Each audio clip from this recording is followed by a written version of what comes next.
Welcome back to Great Mon's Horrible Movie Reviews!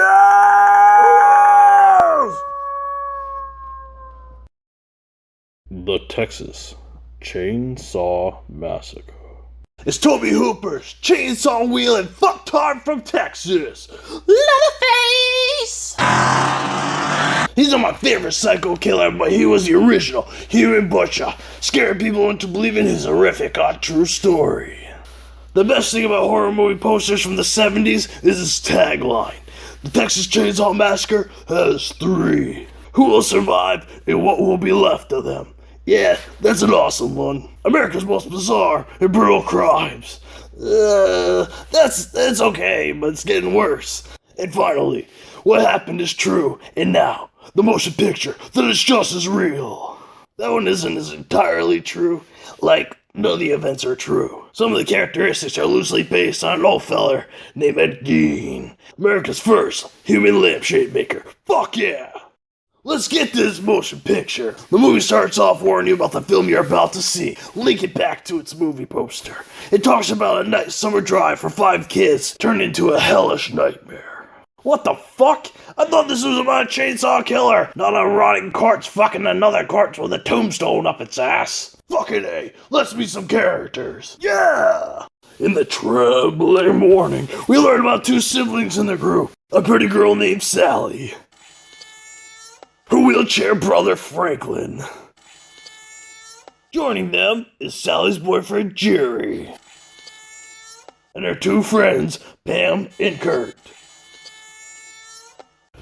What better way to introduce one of your main characters than to pull over, set up his ramps, and have a piss into a fucking can?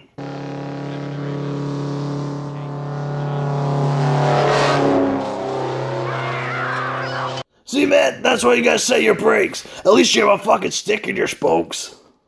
Oh man, it gets better, Franklin. Turns out the gang's drive to a cemetery where Sally's grandfather is buried. There's been news that his body's been dug up. My granddaddy's buried here. Can we find out if anything happened to him? Shortly after Sally checks the grave, they're back on the road. Sally had a sniff, and Kurt double sniffed. Pam wondered what it was, but they already knew. It was terribly true. That's the old slaughterhouse. That's where Grandpa used to sell his cattle. Big Wheels explains all the new techniques to killing cattle. They bash him in the head with a big sledgehammer. Oh, that's awful. It usually wouldn't kill him on the first lick. And they'd start squealing and freaking out and everything, and then have to come up and bash him 2 or 3 times. It's horrible. Yeah. People shouldn't kill animals for food. Oh, well, they don't do it like that anymore. Now they got this big air gun that shoots a bolt into their skull and then retracts it. Hitchhiker? Should we pick him up? Oh, he's Pick him weird up, man. looking. No. Pam seems to be the smartest character of the entire group. Why would anybody pick up a hitchhiker in an area they're not familiar with, especially with one with blood all over his fucking face? He didn't just leave a birthday party. Hell, remember the last birthday party we went to? He was never the same after that. So the gang starts asking him questions. He tells them that he doesn't work at the slaughterhouse, he just likes to hang around. He talks about how his brother and his grandfather used to work at the slaughterhouse. Look.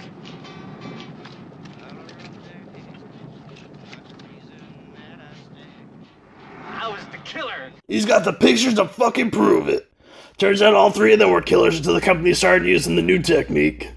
Saying the new way put people out of jobs.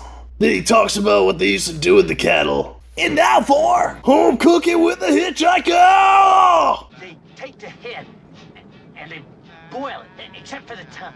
And they scrape all the flesh away from the bone. Throw nothing away. They use the jowls and the muscles and the eyes and the ligaments and everything. The nose and the gums and all the flesh, and they boil it down into a big jelly of fat. Wow, I didn't know that's what was in that stuff. I can't believe no one wanted to come over for supper. While Frankie was messing with his knife, the crazy hitchhiker decides to borrow it.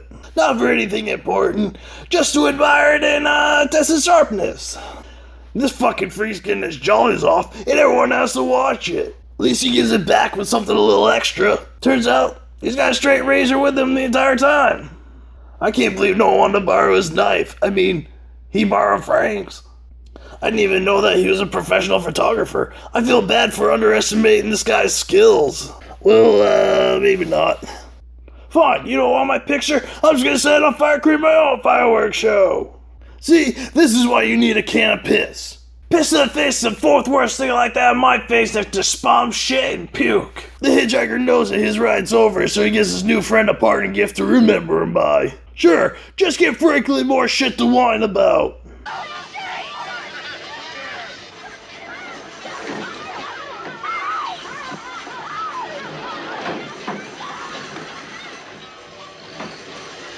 As the group drives away, the hitchhiker marks the van with his bloody hand. You know, it's just another one of those things he does.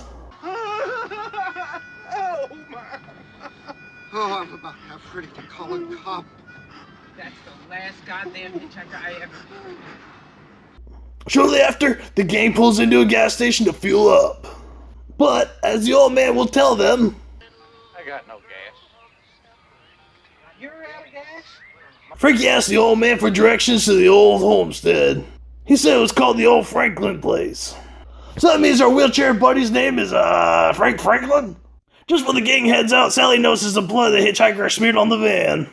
Hey, that guy smeared blood all over the van. Let me see your knife. Really, you want to use that knife to open your bottle of pop? Some lunatic used a fucking knife to cut his hand open, let alone your fucking brother used it to clean underneath his fucking nails, and you still want to fucking use it? When the gang arrives to the Old Franklin Place, Big Wheel studies the blood smear while everyone goes inside the house. I'm gonna figure out what this means. Even if I have to get out of this chair. Slowly he joins the rest, but first he's gotta put his wheelchair into four-wheel drive. This scene looks like it's in the middle of nowhere if it wasn't for that orange car passing by. Come on, man! You got this! Kurt and Pam ask Frankie where the old swimming hole is. There used to be a trail down between those two old sheds. I have to say, for as much of a whiny bitch as Franklin is, he can still be a good friend. Look at them run, all happy and shit, to their inevitable deaths, because this is a horror movie. As Pam and Kurt are talking shit about how Franklin would never be able to make it down there, they hear a generator in the distance. And where there's a generator, there's gasoline. Kurt tells Pam he'll offer his guitar and money for gas. Pam's a little skeptical and suggests they should turn back. Why the fuck does no one listen to Pam? As they walk up to the generator, they notice that some cars are being hidden. It's probably better to stay away from people who are hiding new cars, because, you know, why would they be hiding new cars? Or, just go knock on their fucking door. Or better, just walk into their fucking house. Hello? If you're yelling into someone's house and no one answers back, don't fucking walk in. Hello? Pig squealing? Well, I guess it's a farm. Fucking boom!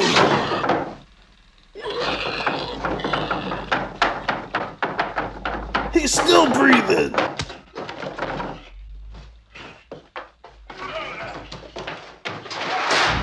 Gotta love that fucking door slam. I think it's pretty cool the big guy loved this job so much he installed the same door into his house. A concerned Pam checks on Kurt. No! Don't do it! You're the smartest character! Pam hears a sound in the house and goes to investigate. She falls into a room full of feathers and bones of various animals. Chickens, cows, humans, pigs, humans, turtles. Just a room of leftover parts. Pam runs out of the room to meet our new friend. You're going fucking nowhere. Her flip-flops stop dead in her tracks. The big guy hauls Pam into his office and hangs her from a meat hook. Yeah, just hang on. I'm gonna go take care of your boyfriend first. About fucking time someone uses a chainsaw. I waited half the fucking movie for a chainsaw massacre, and the first two deaths were a sledgehammer and a meat hook. Meanwhile, back at the van, Jerry taunts his future brother-in-law, telling him the hitchhiker's gonna come back and kill him. The gang gets tired of waiting on Pam and Kurt, so Jerry asks Franklin where they went. Frankie points Jerry to his death. Well, there's a trail down there between them two old sheds. Walking through the woods, Jerry finds the same house. He notices Kurt and Pam's blanket. Hears the sound, so he walks in, all the way to the office this time. He hears a rattle coming from the chest freezer. He opens the chest freezer to find Pam dead, but not dead. Well, just long enough for a jump scare. Turns around to a sledgehammer to the fucking face. Yeah, that was a fucking scream you heard. At this point, the big guy's confused. Why are all these people walking in my house? Is there a sign in the front of the house that says free ice cream? Cause I loves ice cream. Back of the van, it's after dark. Sally and Frankie are back in the van yelling for the three. Shortly after, they realize that someone took the keys to the van. After a quick fight over the flashlight, Sally and Frankie are trucking it through the woods. There's no fucking way I'd be pushing a 300-pound man through the fucking woods. Sally, I hear something. Stop. Stop. Fuck yes, first death by chainsaw. Sally literally stands there and watches her brother get hacked up, and then starts to run. And here starts the chase.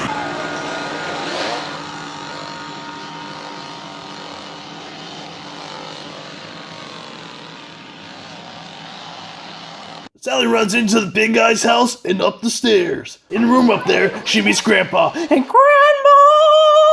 Runs halfway down the stairs and turns back and jumps out the second floor window. And the chase continues!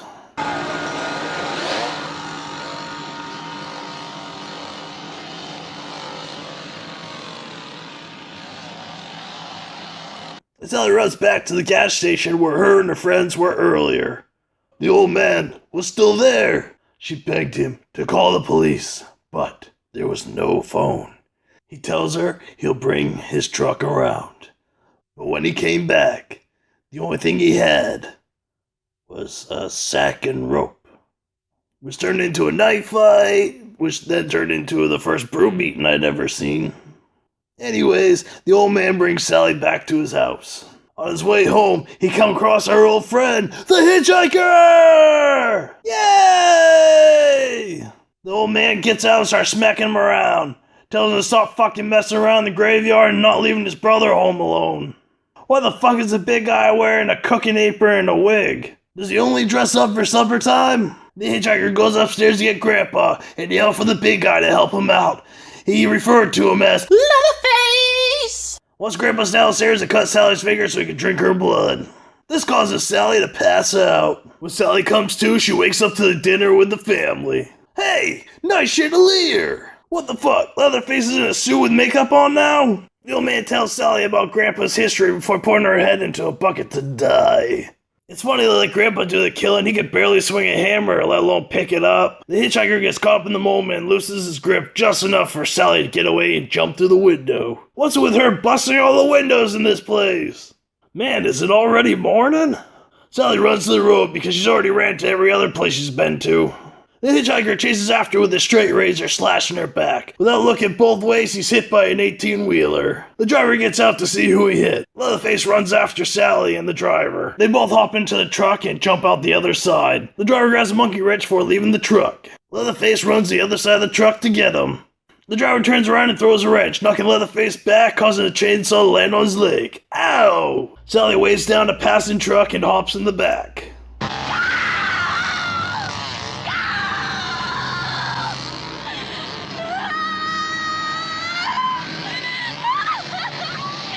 Leatherface, upset with himself, swings his chainsaw like the wacko he is. But there's one remaining question. Where did the truck driver go? You see him running down the road, but that's it. I wonder if you wait for Leatherface to go home before getting back in his truck. And that's Texas Chainsaw Massacre! A series of bad decisions caused 4 kids to be slaughtered by a maniac. Horror movies back in the day were just long PSAs. What did we learn in this film? Number 1, bring an extra gas can. An extra gas can would pretty much prevented everything that happened in this film. Yeah, it would be kind of boring, but hey. Number 2, listen to all members in your group. Pay me 2 really good suggestions, and no one fucking listened to her. Number 3, don't pick up any hitchhikers, especially ones with fucking blood on them. Number 4, if you're stupid enough to fuck up number 3, at least don't have your fucking knife out. You're just asking for it. Number 5, always have a can of piss. I mean, just in fucking case. Number 6, if you don't want to be fucking killed, don't walk into people's houses. And number 7, leave the whiny bitch at home. You have the smart girl, the funny guy, the pretty girl, and the pussy boyfriend. And then you have this whiny bitch, Frank fucking Franklin. Man, I hate you for so many reasons, but I'm not gonna do it right now. But for right now, we'll just see how many times you say your sister's name. Sally, Sally, Sally, Sally, Sally, Sally, Sally, Sally, Sally, Sally, Sally, Sally, Sally, Sally, Sally, Sally, Sally, Sally, Sally. What now? Nothing. Sally! If you're dying to see more, why not subscribe? Hell, fuck it, hit that like button. If I'm missing something, have a suggestion, or hate my fucking hair, bury your screens in the box below. I listen to them all. This is a great mullet, and I'll see you next time. Maybe. I see things.